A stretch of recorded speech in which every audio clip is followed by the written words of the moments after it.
I literally stopped there. And I remember, Charlie, since I was a kid, I would attach my suffering to a larger purpose. I had this really interesting, innate inner connection to what I was suffering with and how I was here to help. Do you apply that at all to like the concepts of is it Kensho and Sunsho and in Japanese culture about like it's almost like the suffering or the pain is the learning? So you can either suffer through your own pain or suffer through the pain of others when it comes to that. I love that. Yeah. It's interesting. Absolutely.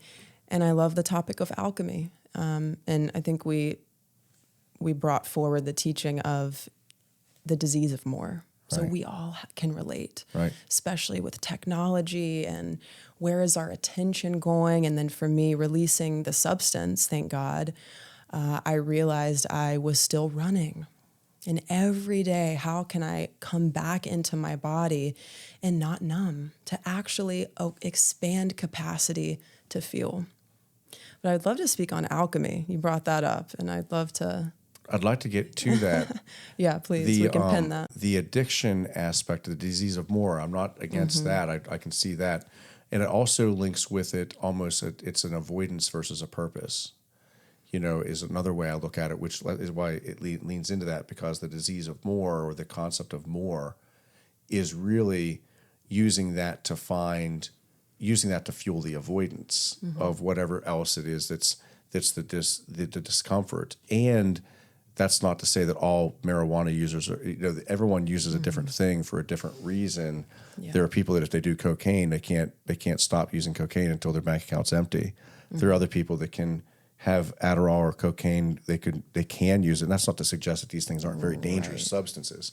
Just that this concept of absolute totality of a decision or judgment about a thing without opening mind. So I just love your concept of that with the more, and I like to put that with my concept of the avoidance and kind of how those two mix together.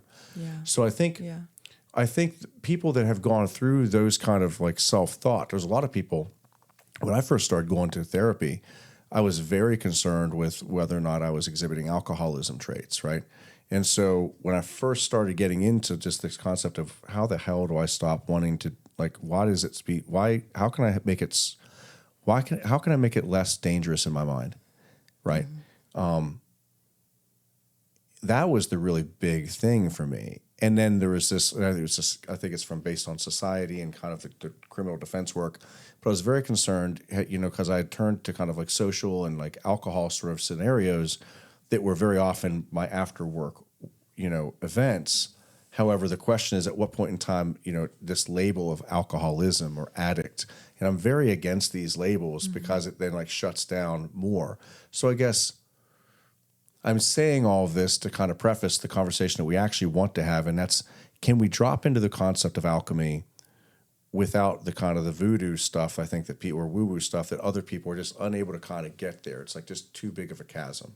Can you describe it differently without that word? Even if it's not necessarily the definition, Yeah, layman's terms. Get simple with it. Potentially. Okay, great. Maybe not Let's layman. do it. Yeah. Okay. But is there is there three other ways we can think about it? Yeah, Let's see if we can work on it. Yeah. What you got? To me, it is a death of the old, just like winter. So it is a dying off of an old personality, a dying off of an old pattern. So alchemy means transformation. It's not woo-woo in essence. Right. And the butterfly is the greatest symbol of alchemy that I have found. You go in, and people do this when they go into recovery as well. They go into a safe, secure place when they choose to, and hopefully that can be an amazing, helpful piece. Right. You go into a safe place, and we can cuss on here, right? Okay. And you break the hell apart. You question everything. Your old reality is dying. And for me, I can feel that energy of death, even if it's dying to something that's not good for me.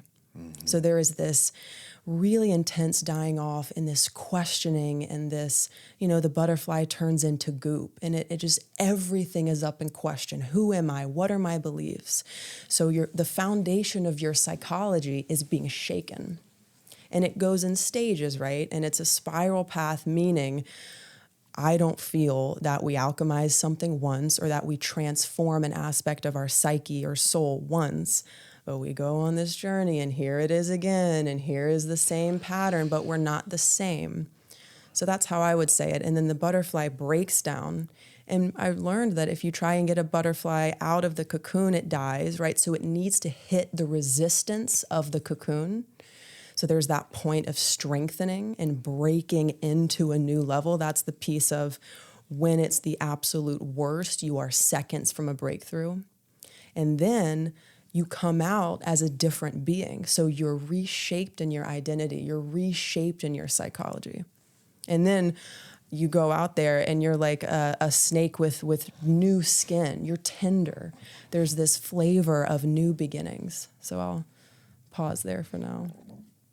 And I think the other aspect to this that alchemy has with it is some sort of intent of the alchemist, right?